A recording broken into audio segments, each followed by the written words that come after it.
sang istri hamil dan melahirkan anak bayi laki-laki yang dikenal dengan Ibnul Mayyit atau anaknya si mayit.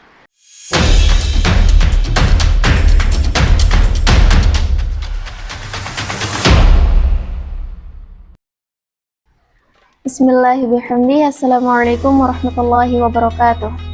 Alhamdulillahirrabbilalamin. Wassalatu wassalamu ala ashrafil anbiya wal mursalin Sayyidina Muhammadin wa ala alihi wa sahbihi ajma'in. Rabbi syrah li sadri wa yassir li amri wa hlul uqadatan min lisani yafqahu qawli. Halo teman-teman semua, bagaimana kabarnya? Semoga kita semua senantiasa diberikan kesehatan dan umur panjang sehingga kita semua dapat memanfaatkannya untuk menjalankan amar ma'ruf nahi munkar dan mensyiarkan hukum-hukum Islam. Baik, di video ini saya ingin mengajak teman-teman sekalian untuk kita sama-sama membahas hal-hal yang mewajibkan mandi. Untuk referensinya saya ambil dari kitab Fathul Qarib karya Syekh Al-Allamah Muhammad Ibn Qasim Asy-Syafi'i atau lebih dikenal dengan julukan Abu Syuja'. Baik, saya mulai. Bismillahirrahmanirrahim. Qala al-mu'allifu rahimahullahu ta'ala wa nafa'ana wal muslimin bi'ulumihi wa bi'ulumi masyayikhina fid dharaini amin. Faslun fi mujibil ghusli. Sebelum itu kita akan bahas apa sih itu mandi.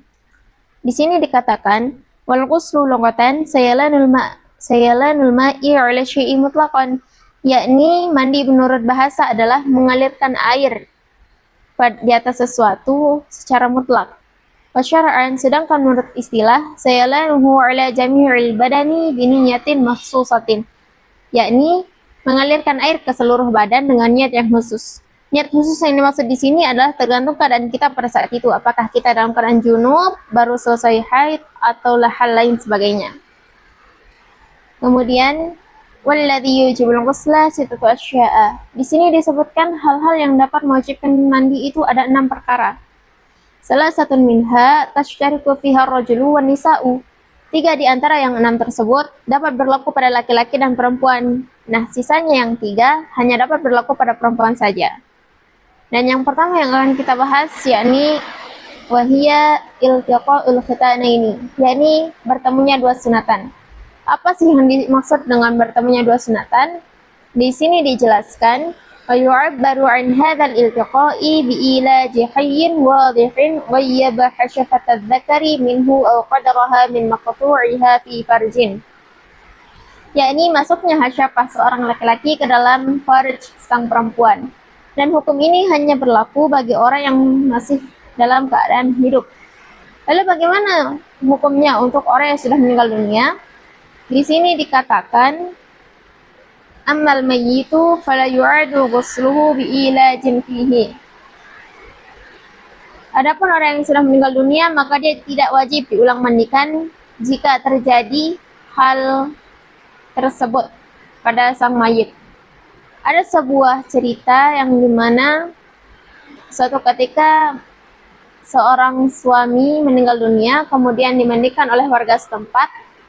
Dan setelah dimandikan, warga setempat tersebut mendapatkan kejanggalan yang ada pada jenazah itu.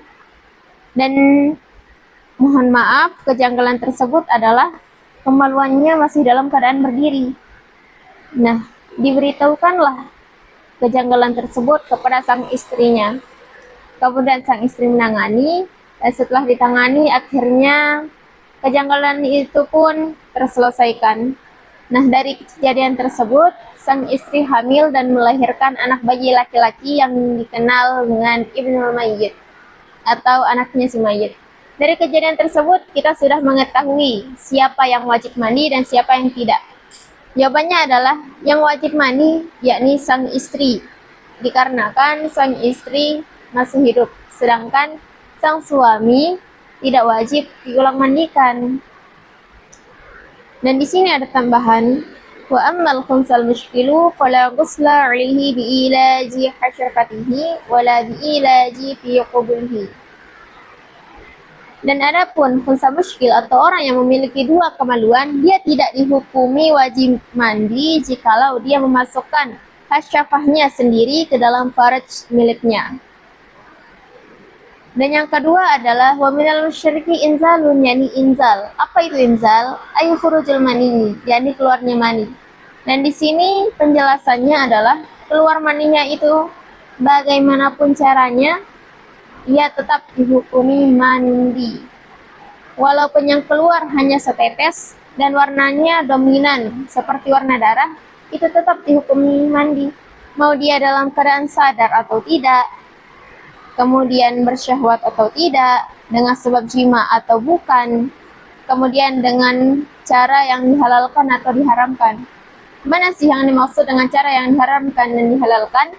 Cara yang diharamkan adalah ketika ia mengeluarkan air maninya dengan tangannya sendiri. Sedangkan cara yang dihalalkan adalah jikalau dia mengeluarkan air maninya dengan bantuan istri atau budaknya.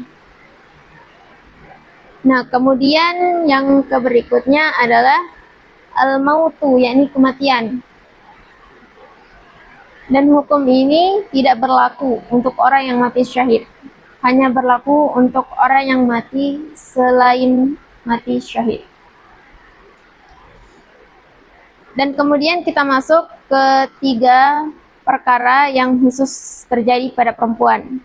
Yang pertama yakni al-haidu. Apa sih itu haid?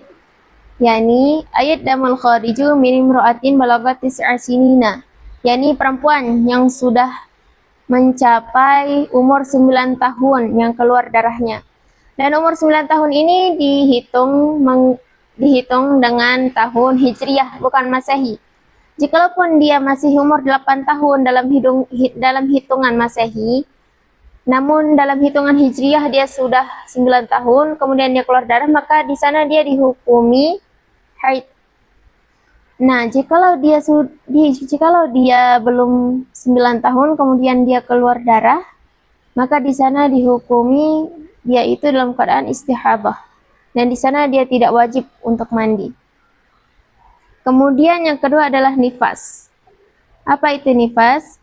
Bahwa damul khariju akibal wiladati. Nifas yakni adalah darah yang keluar akibat melahirkan. Kita bahas sedikit tentang haid dan nifas. Sebelum itu, masa minimal haid adalah 1 hari 1 malam atau 24 jam. Kemudian maksimalnya adalah 15 hari 15 malam. Dan umumnya adalah 6-7 hari. Kemudian untuk masa nifas, paling minimal itu 1 kali keluar darahnya. Kemudian maksimalnya 60 hari dan umumnya adalah 40 hari. Dan hal-hal yang tidak diperbolehkan ketika kita dalam keadaan nifas atau haid adalah membaca atau menyentuh Al-Quran, kemudian sholat, puasa, tawaf, masuk ke dalam masjid, dan bersetubuh. Dan yang terakhir yang mewajibkan mandi adalah wiladah atau melahirkan. Setiap perempuan yang melahirkan, maka di sana ia sudah dihukumi wajib mandi. Baik, itulah pemaparan dari saya, 6 poin yang mewajibkan kita untuk mandi. Kita ulang sedikit. Yang pertama adalah iltiqaul khitanaini atau bertemunya 2 sunatan. Yang kedua adalah inzal atau keluarnya mani. Yang ketiga adalah al-mautu atau kematian. Yang keempat adalah haid. Yang kelima nifas. Dan yang terakhir adalah wiladah. Baik, cukup sekian pemaparan dari saya. Semoga bermanfaat dan semoga kita semua dapat mempraktekkan ilmu yang sudah kita pelajari tadi. Karena ingatan tanpa praktek, ilmu tidak akan pernah ngefek.